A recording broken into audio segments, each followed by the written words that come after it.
Fellas, it has come to my attention that none of you know how to play for or against Runick Stun. I've taken this deck to too many tournaments, particularly in Australia, where the scene is a little more diverse, and I still have managed to soak up 3 or 4 invitations to this season, to last season, but we've only had 2 rounds of OTS championships, and maybe it's time to learn the tricks of the trade. So this is my little PowerPoint presentation on everything you need to know about Runick Stun by me. And if I turn up with this deck at locals next time when you haven't already watched my video, well, you don't know what's coming, but that's okay. Whoops, I dropped my pen. Anyway, moving on. Whoops, that's not what I need to click the button for. God damn it. What is a Runick? Well, Runick quick play spells have 2 core effects. One is to perform some form of action that interacts with your cards or your opponent's and then banishes the top number of cards from your opponent's deck, the number of cards being determined usually by the power of the effect. We've got search effects which banish 1 and destruction effects which banish 4. The other effect is you can special summon a Runick monster to your extra monster zone only, and once you use that effect you must skip your next battle phase. Ruling thing right off the bat, if you've got a good head judge, they will tell you if you need to declare that you're skipping the battle phase or whether you just need to move past it without taking it. I would make an effort to announce that you are skipping the battle phase every single time that you are approaching it, unless of course you get to have it, which will happen in maybe 10% of your games or less. But make sure you declare that you are skipping your battle phase before proceeding straight to the end phase. What does stun mean? Well, stun decks have come in a variety of forms over the last few, Jesus Christ, is it decades now? The more traditional version of stun that people look at these days are using Fossil Diner, Pachycephalo, Moon Mirror Shield, a bunch of barrier statues, warnings, stuff basically to stop your opponent from playing the game entirely, and then just getting small swings in, eventually your opponent runs out of cards or patience. Stun decks don't have any explosive combos. There's no 1-card combos that you can use that essentially will be locking down your opponent well, is that even true? No, 1-card decks still do that, it's just a different flavor. Stun decks don't usually involve any activated effects, and they prevent you from utilizing 1 or more core game mechanics to prevent you from actioning your game plan. So how does a Runick deck win? I don't have my battle phase, it's a stun deck, so how does this win? Well, where a stun deck traditionally must attack to win the game, that's not possible with Runick in most cases. Because Runick decks don't have access to the battle phase, you actually have to utilize that banish X number of cards effects from your Runick spells in order to deck your opponent out. There's a little bit of a deck building interest with this because your opponent doesn't necessarily need to be playing 40 cards, but it is still technically possible to banish 50 or even 60 using just the Runick spells. And there are ways to banish more, but on average, you're probably banishing between 2 and 5 cards per turn. Why play Runicks at all? Well, aside from it being the #1 indicator that you have a giant cock, Runick's greatest advantage is the fact that they can use Runick Fountain. Semi-limited in the TCG, it replenishes your hand by putting a number of Runicks from the bottom of your deck, a number of Runicks from your graveyard to the bottom of your deck and then drawing the same number of cards. While I haven't explained exactly what Runick Fountain does, it lets you play your quick plays, your Runicks from hand during the player's turn, which means you're not clogging up your back row like a traditional stun deck would struggle with. Thinking what Runick Fountain does is that it provides another focal point for your opponent to have to interrupt, which may leave them ignoring your key floodgates that are preventing them from playing their larger game. So losing Fountain isn't so much of a big deal because you often have a floodgate backing it up. Why should I play Runick? Well, Runick Stun decks tend to ignore all of the cool non-engine tech cards, hand traps that the meta decks are playing. The #1 card that you're essentially playing around or ignoring is Molchan Before Us, which is a main deck staple these days. There are some hand traps that do give you some trouble, Ash Blossom and Joyous Spring, Ghost Ogre and Snow Rabbit, but for the most part you are avoiding these cards by playing Runick Stun. And of course, if you're not activating any effects to special summon, Dominus Impulse doesn't do anything against you, you'll never get hit by Nibiru, you can play around Effect Veiler at all times, you can play around Impermanence at all times. There's almost 80% of the hand traps that are in the format don't apply to you. Also, your deck must receive consideration only in side decks. Who's main boarding spell and trap removal that isn't a 10 by deck? Just no one. So you're pretty much going to win every game one, unless your deck fucks you sideways, which, yeah, let's face it, happens to everyone. But you can essentially get a 90-10 matchup in all of your game ones because no one is prepared for a stun deck in their main. Now, very few decks have reusable spell and trap removal.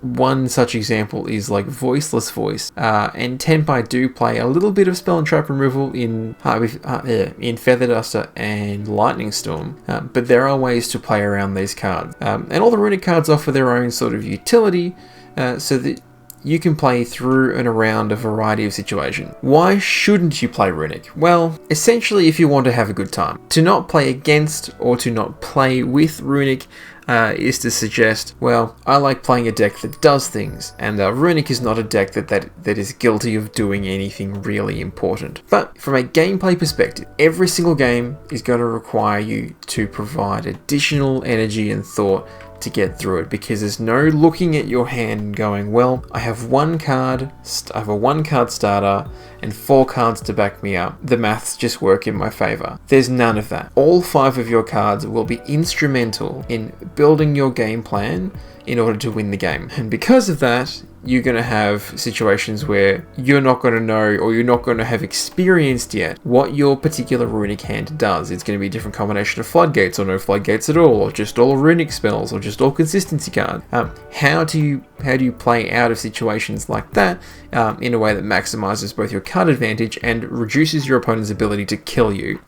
Look, there's no one card combos. There's no tutorials on how to play. The only way to learn Runick Stun decks specifically, is to just get behind one and start playing game, which sounds monotonous and irritating, and you worry that your family's going to abandon you, or your friends are going to disown you, you'll go on a list of some description.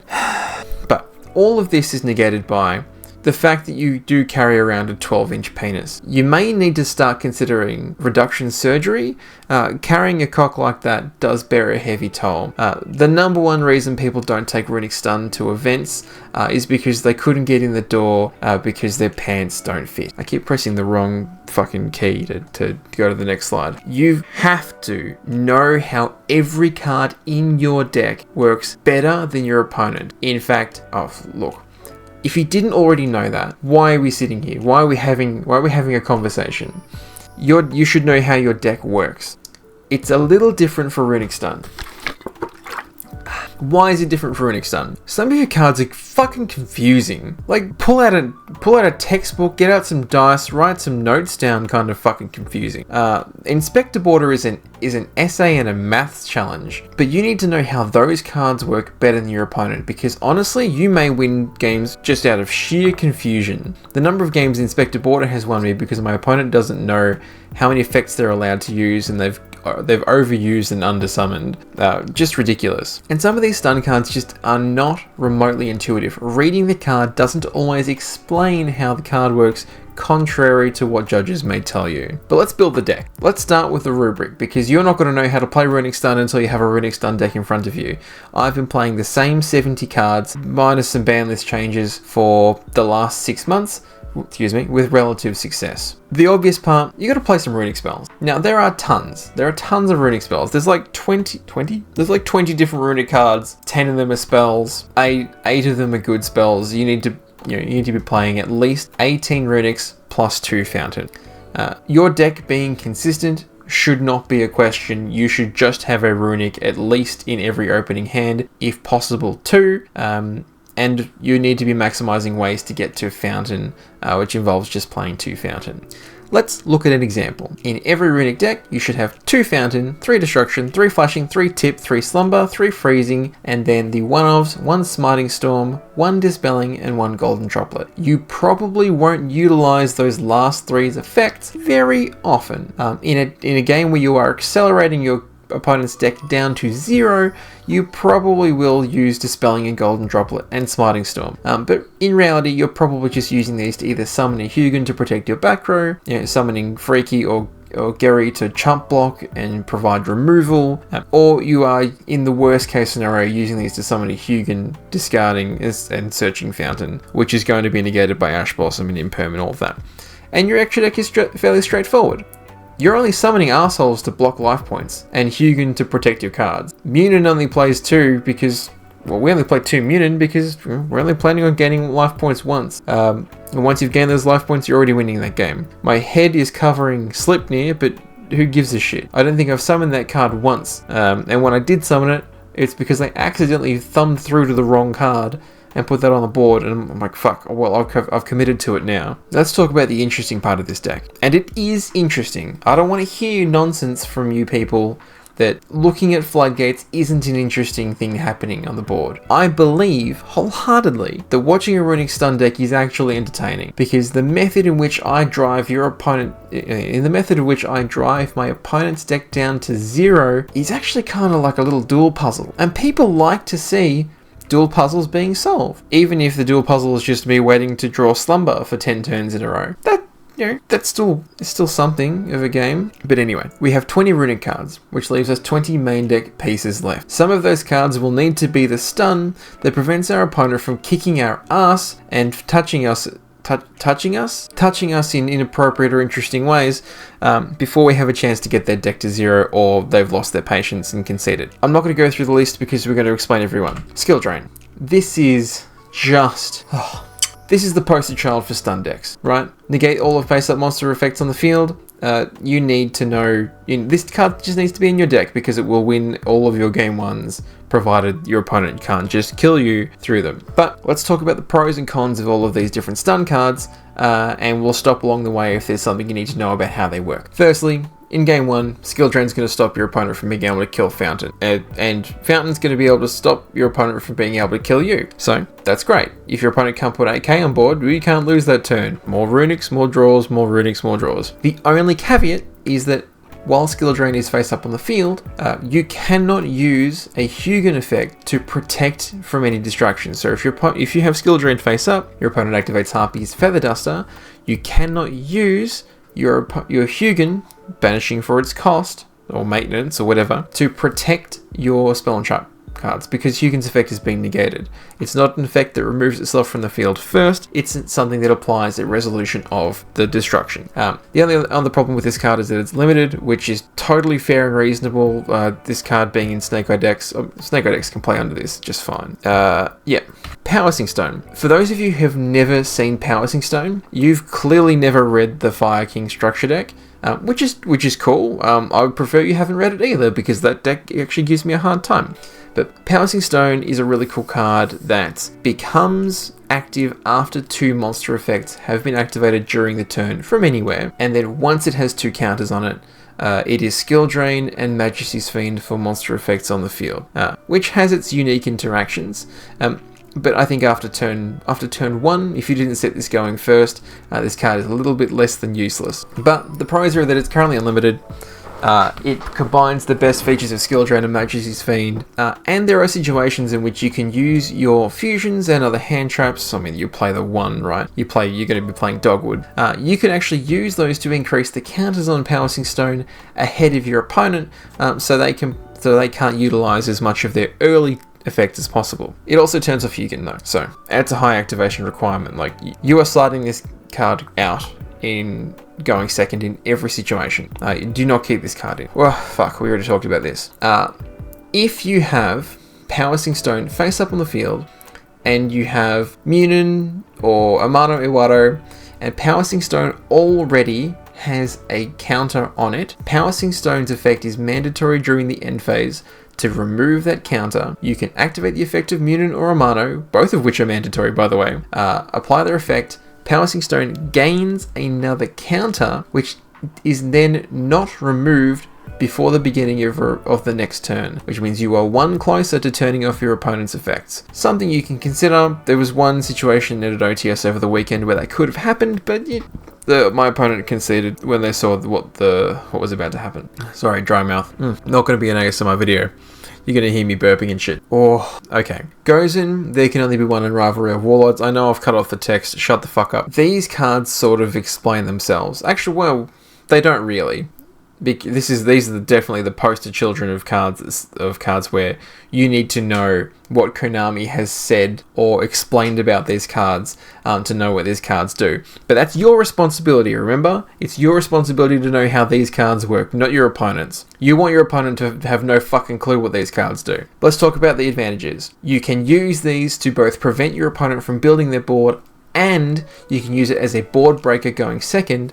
Think about Fire King, Snake Eye, and Azumina. The whole Fire King, Snake Eye deck doesn't set up one interruption that destroys a card on your field. Well, it doesn't if you have Amano-Iwato. If you can protect any of these sets before your opponent's next turn, you can flip them up. The Azumina Fusion doesn't negate and destroy, it just negates the effect, which doesn't remove the card from the field in any way. So your opponent then has to siphon down their field so that they match the conditions of whichever one of these beautiful arseholes that you flipped over. Rivalry does just end the game for them, and Tikaboo is in there for Tenpai mostly. The cool interaction between Tenpai Sangen Summoning and Tikaboo is that because Tikaboo doesn't apply an activated effect, it applies a continuous effect. So Sangen Summoning does not protect your dragons from being sent to graveyard.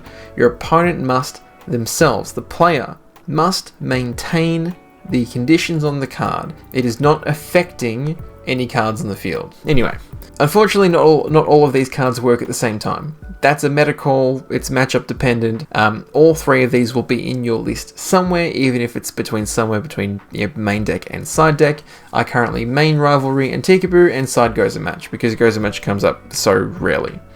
Fuck, I just explained this. Okay, these cards don't just prevent building boards, they can also be used to remove your opponent's already built board. Just keep it protected, and usually having one or more of these is enough to win the game by itself, protected for long enough. And in game one, there's just fucking no out to these. Dimensional Fissure. Not a huge fan of this card. The only reason that this card is in the deck is probably because I'm copying a list from someone who's much better at this than I am, but there are some key hand traps that you can avoid being hit by while this is on the field, and it can prevent your opponent from activating key effects like Diabellstar, Snake Eyes Ash, because anything activated as cost must go to the graveyard if that's what it's specified.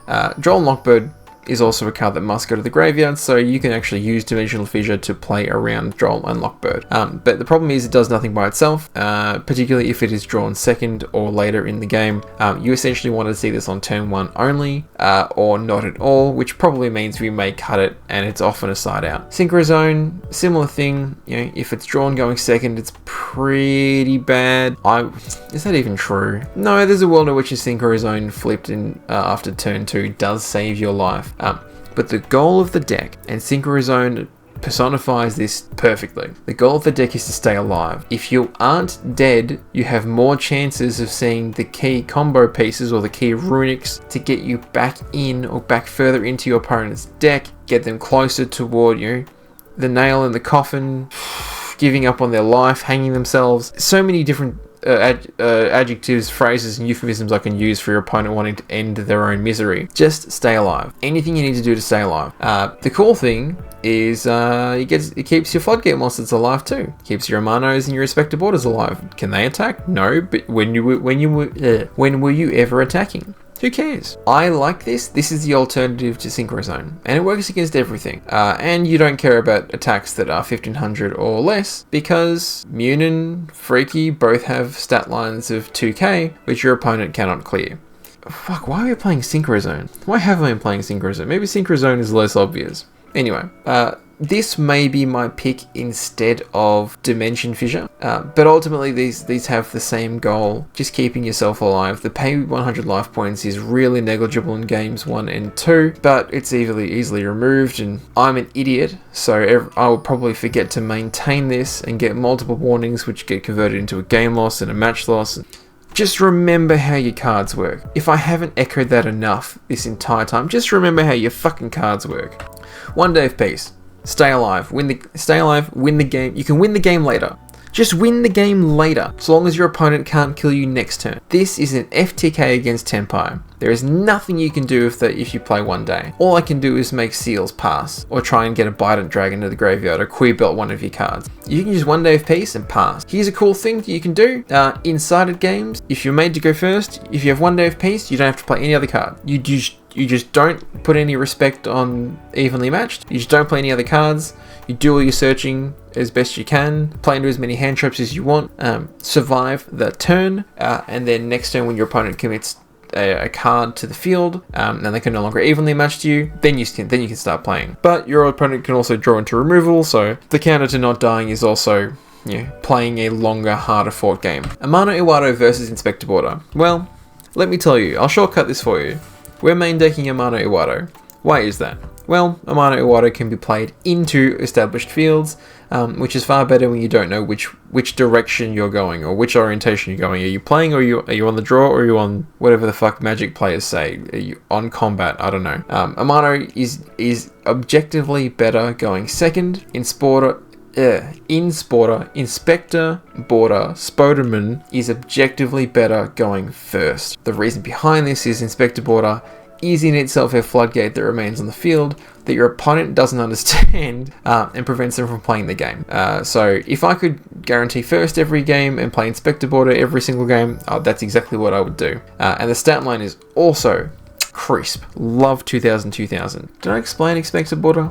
Let's explain Inspector Border for a moment, right? Because if you don't know, you need to know. So Inspector Border, oh god, I'm gonna have to fucking edit this into the video too. I didn't make a slide for this. This is how Inspector Border works. Alright, let's get it through.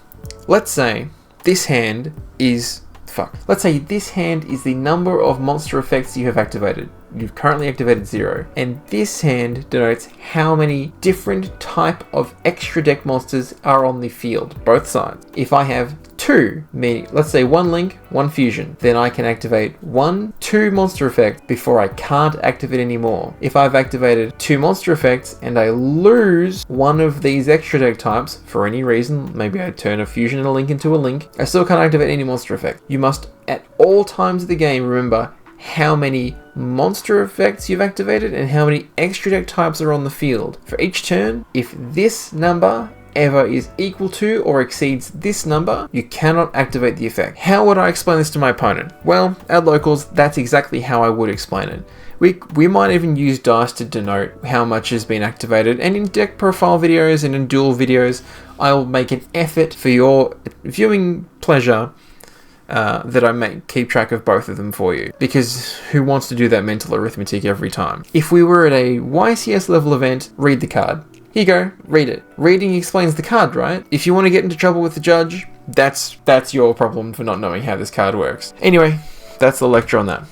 Moving on to consistency cards. Firstly, are there more stun cards? Yeah, fucking of course there are more stun cards. Use your imagination. But we can't just have 20 Runick cards and 20 stun cards, because you want to find the good stun card. There aren't 20 good stun cards. There are 20 good Runick cards, but there aren't 20 good stun cards. So, at the end of the day, you have to play some consistency cards. You have to find the cards that are really good in the matchup you're playing, or just in general. Let's talk about them. Card of Demise. Draws 3. That's it. It draws 3. Well, it draws 3 and it rolls eyes into the back of your opponent's head. That's the reaction I get. I mean, it's perfect, right? You play Runick Fountain because it draws 3. You played Card of Demise because it draws 3. Were you special summoning anyway? No, idiot. Move on. Oh, great. Cool. Another thing you need to know. If you have Amano-Iwato on the field, and you do because your cock is massive and your ballsack is dangling, and you activate Card of Demise in the same turn, you can say, in the end phase, I would like to resolve Card of Demise. Discard whatever cards you have in your hand, if any, and then after that, in a separate chain, you say, I will resolve Amano-Iwato and put it back into your hand. Therefore, you do not have to discard the Amano-Iwato, and it can be there for your opponent's next. It can be there at the beginning of your following turn, so that your opponent can't interact with you again. If you do this, you have probably won the game. There's not a lot your opponent's doing to normal summon Amano-Iwato, play a bunch of Runick, draw 3. Really devastating. Have you read the slide yet? You'd see 3 more cards. You weren't special summoning anyway. There are no other restrictions on this card. The other cool thing, which I haven't put on the slide, is it shuffles your deck. So if you're having a problem with finding the runics that you keep putting back on the bottom of your deck, if you need to find a slumber, you've just bottom deck 3 of them, Part of Duality will allow you to shuffle the deck and increase your chances of finding those earlier. Playing in a Draw and Lockbird is just the consequence of playing a deck that does anything these days. So, pick and choose whether you want to play in a draw at any given point in time. Desires. We're playing 3. The card says draw 2. Every card in your deck is 3 of, with the exception of the floodgates Konami says you can't play more of. So fuck them off. If you didn't draw a floodgate, you weren't going to draw it anyway. Totally fine to banish 10. Also happens to be the #1 Ash card in all of my matchup. If you start with a blind Pot of Desire, that shit's getting Ash Blossomed if your opponent has that in hand. No one's saving that unless they know exactly what deck you're on, and even then, I think it's still correct to Ash this. The only con is, if you banish 2 fountains, the game's really fucking difficult to win. Not impossible, you can still deck your opponent out with the runic cards you have left in your deck, but maybe you can hold your opponent hostage for a little while and drag out to a game 3. Who knows? I don't know. I don't live in your head. This is an interesting consideration. I'm not currently playing Prosperity, but I certainly see the advantage to it. The only issue is no draws. No Fountain draw, no Demise draw, no Desires draw. You're just not drawing cards that turn. Totally fine. The other side of it is you can special summon still. Which if you like to, totally cool. It does conflict a bit. The reason we are playing it is because special summoning on your first turn is usually a sign of instant defeat. Because if your opponent interacts with you going Hugin effect discard, you don't recover from that very well ever, and you shouldn't try. This isn't evil. This isn't Runick Sprite. You can't just summon a blue afterwards and say, haha, got you. Losing Hugin effect is really, really difficult to deal with. So having a special summon is nice, but it's not why we would play this card. So we're not really utilizing Prosperity to its best unless you're digging for the one floodgate you really, really desperately need. Also, isn't this card limited? Is it limited? Fuck. Maybe I'll play this maybe instead of D-Fissure, who knows. Extravagance. There's a world in which I could play this, but I never want to draw into it. The advantage to a lot of runic decks is that you are drawing cards later in your turn, and I don't want to play with 3 Pot of Extravagance to see it going first, because I don't really have all that much space left. But again, it draws 2, and in game 1 you probably don't need to have as many Hugins as you do in game 2 and 3, so maybe game 1 and then side it out. Upstart, fucking who cares about life points in game 1 anyway? You're going to have more life points in game 3. That's when you're going to have more life points. 37 cards, plays in the draw, that's maybe the only disadvantage. And it's just not as powerful as the other consistency cards you could have. But like I said, you can cut D-Fissure, Card Scanner, Powersink Stone if you really, really wanted to, and just really dig for Fountain and Runic cards. Plus you can just side it out. You can take out 3 of my opponent gets life points for the 3 of the card that says I gain life points. Totally fine. Card Scanner. This is only cool because it has that interaction where you put cards on the bottom of your deck with Fountain, so you know what you're getting at all times. And most decks are monster heavy, so your opponent really is never, prospering from you activating this effect. But like I said, I would side this out in games 2 and 3. It's a very, very easy side out for a more impactful floodgate or a hand trap, or a board removal card like Sphere Mode. It's just nice. It's just kind of nice to draw an extra card every turn, but it's very win more in my experience. So maybe we can cut this, but it's a cool card. And you also have to explain it to your opponent, so it's added layers of autism. Terraforming, you're playing this. Not a question, we're playing this. Chicken game, fuck man, I don't know. I was going to pad this out, but this recording is already 37 minutes long, 36 and a half. By the time I edit this down, it might be 30. We're not playing chicken game. We're not giving our... It's objectively worse than One Day of Peace, and just as limited. We're not playing this. There was a world where we were playing Morganite, but again, it's one of those cards that don't really give you anything straight away. And in Yu-Gi-Oh! These days, if your card doesn't provide you some form of value straight away, what is even the point of playing it? Like every card in your hand's got to be unique and diverse and provide a different layer of interaction. If you're not, you're losing. You're table 500. So I could see this in a deck 3 years ago, but not today. Let me give you some general gameplay tips before we get into side decking, and we're not covering the extra deck. The extra deck is like 15 of the same cards. That if you ever change it, you're a fool and an idiot, and I hate you. But at the same time, I might play Emerald instead of, Baguska. But really, you exceed summoning like once a tournament at most. take this advice from someone who has been playing Runick Stun for a very, very long time. You never want to summon Hugin on your first turn. If you summon Hugin to search for Fountain with the intention of searching for Fountain on your first turn, this is what your hand doesn't have. It doesn't have Pot of Duality. It doesn't have Card of Demise. It doesn't have Terraforming. It doesn't have... It might have other... It might have... Yeah. It doesn't have the extra card you discarded. It doesn't have like the best search cards that you could be hoping for. And you can't afford to spend 2 cards and get hand trapped. If you spend 2 cards, get ashed or impermed, the game does just end on the spot unless your other 3 cards in your hand are literally Skill Drain, Tikaboo, and Judgment. In sided scenarios, maybe. Someone's just purchasing a Kashtira Rise Hut from me. Okay. If I had to quantify how bad summoning Hugin is, if you summon Hugin on your first turn into a real deck, and when I say real, I don't mean Mr. playing a fucking trap trick structure deck at a locals. I mean someone who is playing like 18 to 20 hand traps or somewhere around that figure, and the rest of the cards are all gas and there are no breaks on that rape train. If someone has a hand trap for that, the game is over. You should not expect to win. Like I said, it's like a 90-10 situation that you win that game. So don't expect to. And you should be only summoning Hugin for the purposes of protecting spell and traps, or you can use Hugin to try and search Fountain on your opponent's turn after they've played a card so you can't get imperm. That's when you should be trying to search for Fountain. I know it's a turn behind, but if your hand didn't produce it before with the level of consistency that this deck could do it, it really is just going to be a tough game where you're playing Runics and Floodgates to survive that turn. And if it's Tempo, you're fucked anyway, unless it's exactly Tikaboo.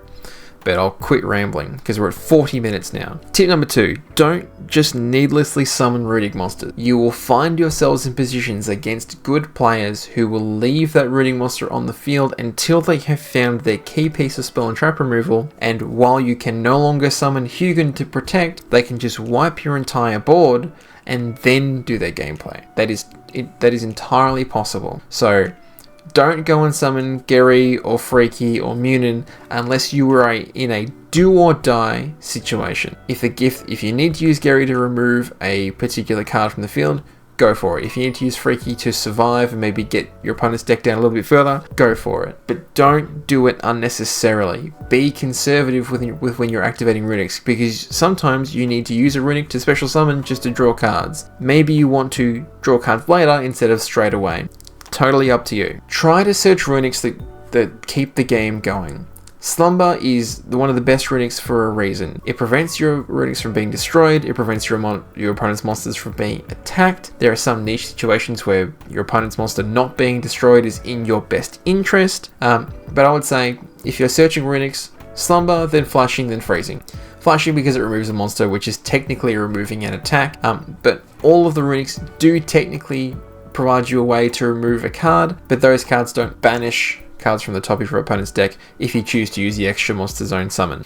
Only close the game out with cards like Dispelling, Droplet, Smiting Storm if you absolutely have to, or if you're certain it is going to get you there that turn or the following turn. And lastly, as a Runic player, you've probably heard your favorite creator say this more than once. The only life point that matters is the last one in game 1 and maybe 2. Just survive, because eventually your opponent will run out of cards, they will run out of gas, they will run out of extra deck, they will run out of creative ways to fuck you and kill you, in that order. God, I hope it's not the other way. Anyway, go down to 1 life point if you need to before you start protecting from attacks. So long as you survive a turn, that's all you need to do. Play the game for as long as possible. Your opponent will find ways to mess up, and your deck is deceptively simple, right? It looks simple, like it looks easy to play, but it's not. So your opponent will mess up in a multitude of different ways while trying to get around Runics. Let's talk about the side deck. Only one of these cards comes in every matchup. Well, unless you're playing against Flowanderees, but you've already won the game if you're playing against Flowanderees. Oh, I don't have a slide for each one of these. Okay, that's fine. Inspector Border, must have. Cyclone, must have. If you want to play the mirror match, which will happen eventually, or you may just play against another Runic deck, it's in your best interest that you banish their Fountain or you destroy their Fountain as quickly as possible. and that you try not to use a runic to do so. Because again, destroying cards is Hugin's breakfast for champions, which you are one. That's okay. You are watching a video on how to play Runick Stun. Sphere mode, because it doesn't special summon and 3 monsters now becomes one unattackable asshole. And Ghost Sister and Spooky Dogwood. Or other life point gain cards, you know, like emergency provisions like that one idiot played at...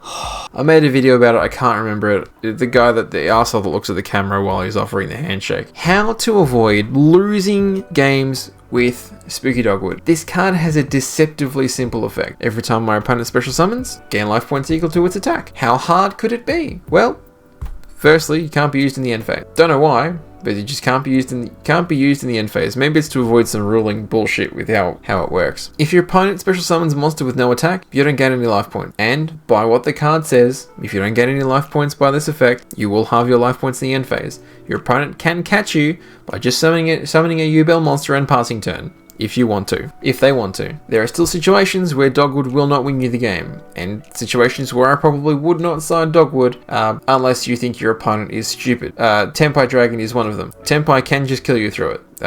Trident Dragon popping Sangan summoning is 18,000 points of damage. You can lose that game 100%. Then, last interaction is with Card of Demise. If you don't want your opponent to ash your Card of Demise and you think they have it in their hand or some other form of interruption, you can pretend as if you're only ever going to draw one from Card of Demise. You have Card of Demise, this card and a runic, or some other chainable card in your hand. It's probably just a runic because they're the only quick play spells in your hand or in your deck. But if you have this card in your hand, you can go Chainlink 1 Card of Demise, Chainlink 2 Spooky Dogwood, Chainlink 3 Runick, and then you can just draw 3 cards instead. And your opponent was none the wiser for trying to ash that card because you're only drawing 1 on the outset. Again, idiot. Wasn't playing Runick Stun. Clearly had too much room under the table for them to think that they needed to Ash Blossom their fucking Card of Demise. And let's look at the playing slides. What are your side deck patterns? Game 2, going first. Going first, Inspector Waters going in, Judgment's going in, 2 Dogwoods.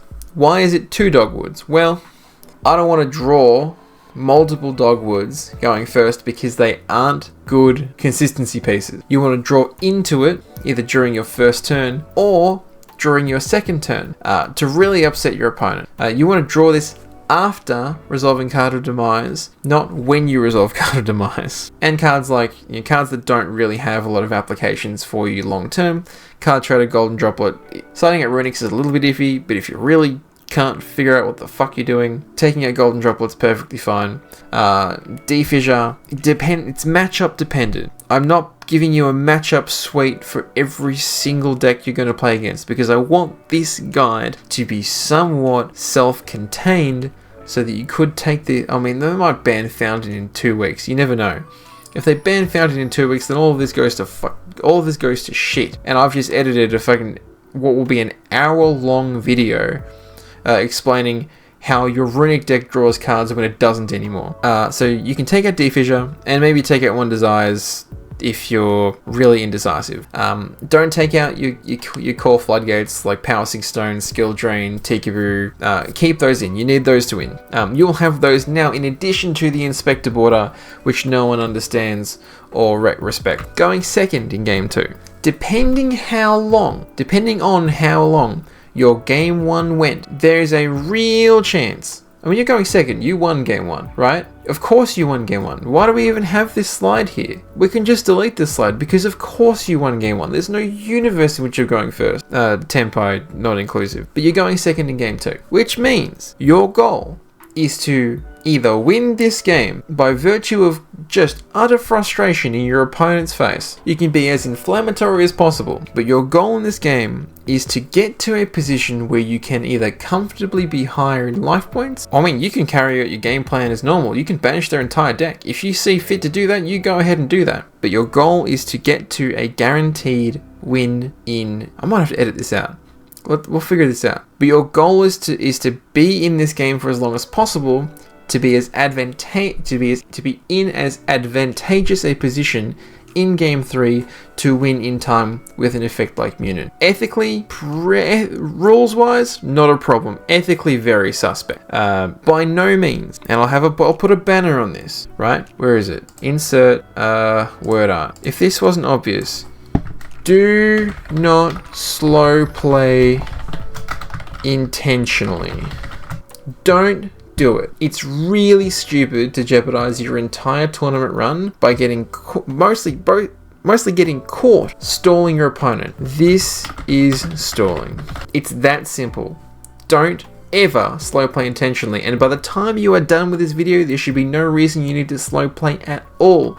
You should be so switched on, keyed in, glued up. You should be ready to go. Having said that, activating multiple Dogwoods approaching a Game 3 situation is really, really cool. And if you can do it, I absolutely advocate for activating multiple Dogwoods, even in like really petty situations where there's no way your opponent was closing out that game. But it forces them to make really shitty decisions, which is probably why we saw Spooky Dogwood sided in like I was about to say One Piece. I meant Snake Eye Fiendsmith decks when we had like the Lacrima burn.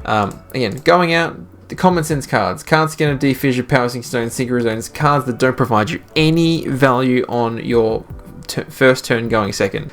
Side deck patterns, Game 3 going first. Well, you are Game 3 going first. Because you won Game 1 and you lost Game 2 really, really close. You lost that with like 3 minutes and 5 seconds on the clock.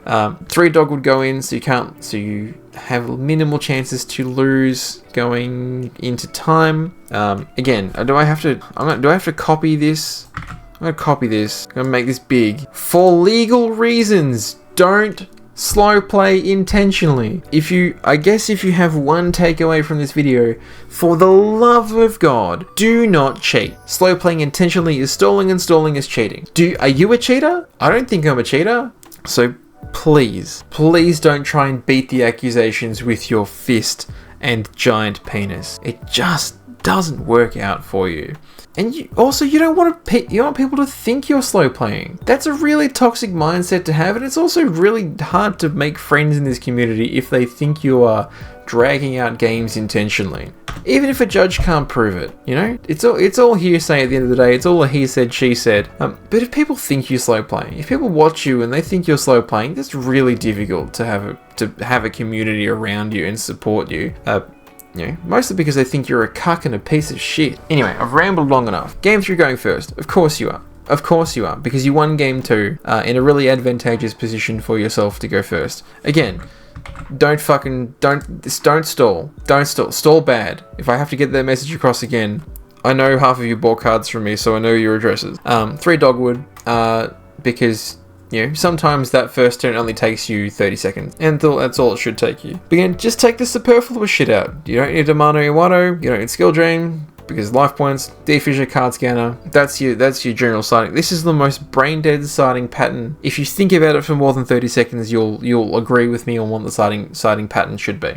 Again, in Game 3, if you're going second, like unlikely, your Game 1's 90-10 matchup. Like this happens if you're playing against Tempai. Putting your Dogwoods, putting your Sphere modes. Did I say Sphere mode for Game 2 going second? I did, good. Also, again, don't forget, don't slow play, don't cheat. Don't stall. Put in your Dogwoods, put in your Sphere modes, put your Amano back in for your Inspector Borders, and again, just take the stupid shit out that doesn't do anything for you on that first turn. Take your Card Scanner out, your Fissure, Synchro Zone, Powersink Stone. If you can't think of anything, take a Desires out or take a Runick out. One Runick's not going to really hurt your chances all that bad. It's like a 2% difference for you opening multiple Runicks. If you take out like Golden Droplet, or God forbid you take out like a Dispelling or something. Anyway, so we are 56 minutes into recording this. Oh God, I've had this strand of hair out the whole time, haven't I? Anyway, I'm gonna go back to playing Pokemon TCG Pocket.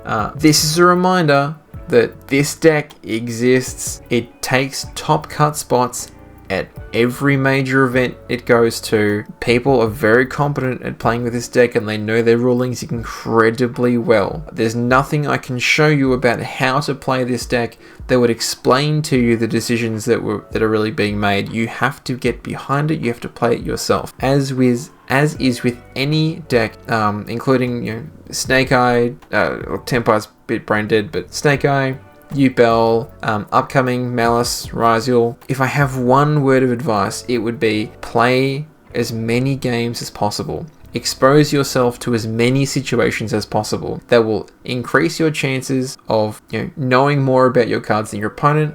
It'll make sure that your card knowledge is firm. You know your combos. You know what your siding patterns are. It reduces the amount of time you spend, or amount of time and energy you spend, during games making decisions. Just play the fucking game. You're here to play the game. I'm not.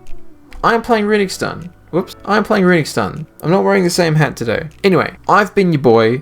I'll play Runick Stun at the next event. I might take it to YCS. Who knows? And shout outs to Jared Darcy for whipping up this meme for me on the fly. That's going to be really cool when he watches this video and figures out that I put it in the thumbnail. Mwah.